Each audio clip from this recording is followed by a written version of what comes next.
and welcome back. My name is Flo, and I'm doing this series on remote work to help those who are looking to transition to the flexible lifestyle of working online. I've been working remotely for many years now, and in this video, I'd like to talk about how my day-to-day works and share with you how I make the most of the benefits of working online, deal with some of the challenges that come with it, and aim for that coveted work-life balance.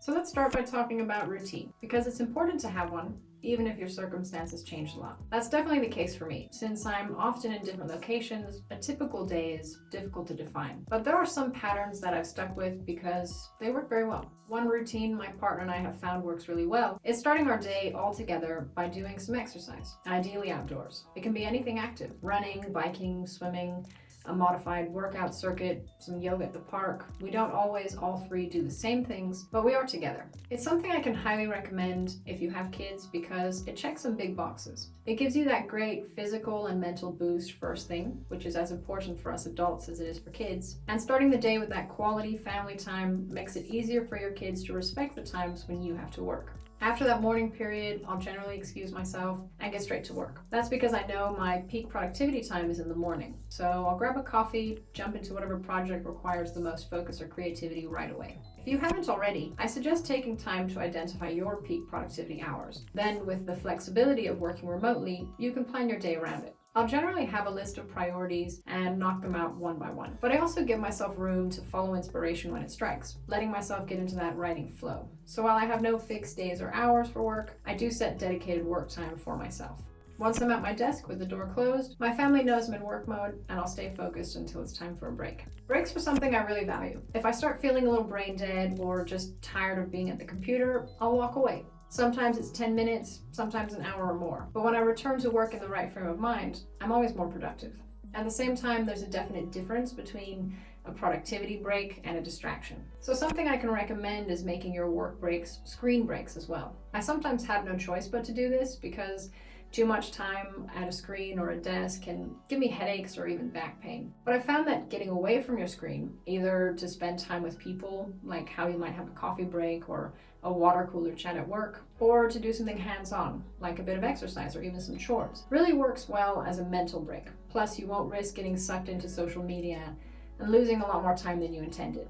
Aside from getting a solid chunk of work done in the morning, I'll sometimes work through the afternoon and then disconnect completely. Whatever comes in after that, I'll save for the next morning. On the other hand, I sometimes take most of the afternoon off and then jump in to finish what's needed at the end of the day, maybe after my daughter's in bed. Generally though, I try to be free in the evenings, and dinner with family is definitely a must. This is something I often missed when I was teaching online before I started working remotely with Yodo1. Then there are some occasions when something very time sensitive comes up and I'll have to work during a time when my colleagues otherwise would know I'm not available. In my case, that would be the evening or the weekend. As far as work days, I do generally follow a Monday to Friday schedule, but when working remotely, it's also possible to change things up. You can adapt your schedule to fit whatever else is going on. For example, before COVID-19, I volunteered a lot on Wednesdays, from early morning until about mid-afternoon. So to keep up with work, I'd either put in extra hours the day before and the day after, or I'd make some time available on the weekend if I fell behind with what I set out to finish.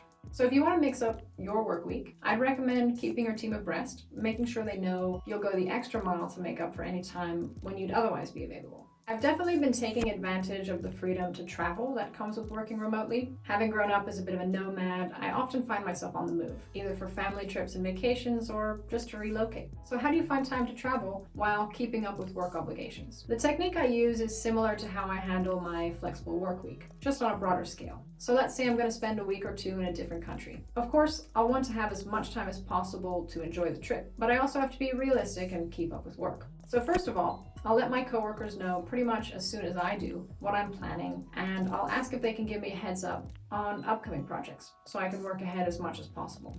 I'll also make sure I can stay connected and jump in as needed while I'm away. This includes guaranteeing internet access, for example by getting a local SIM and data plan, and making sure to have my laptop with me. So you might find me sitting in a coffee shop in Kuala Lumpur, polishing an article before I continue my day wandering. Or on an extended Christmas vacation, I might be getting some work done at the resort while my daughter plays in the sand nearby.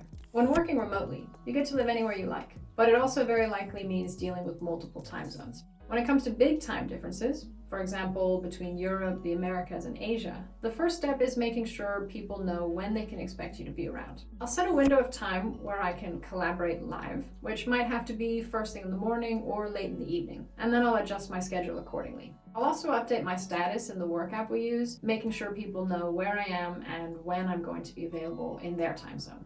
Outside of this collaboration window, I can still do the bulk of my work at any point in the day, as long as it's ready in time for the next person to pick up. What's very helpful when working on different schedules is having the right tools. For example, I use Google Docs and Drive and all of those related products all quite religiously. I love how easy it is to share files and have multiple people creating and reviewing documents both in real time and in different time windows. Plus, there's the ability to communicate on specific points directly in the document via comments and the version history, so you can always go back and see what's changed. So in short, make sure you have the right tools for your team and the type of work you do.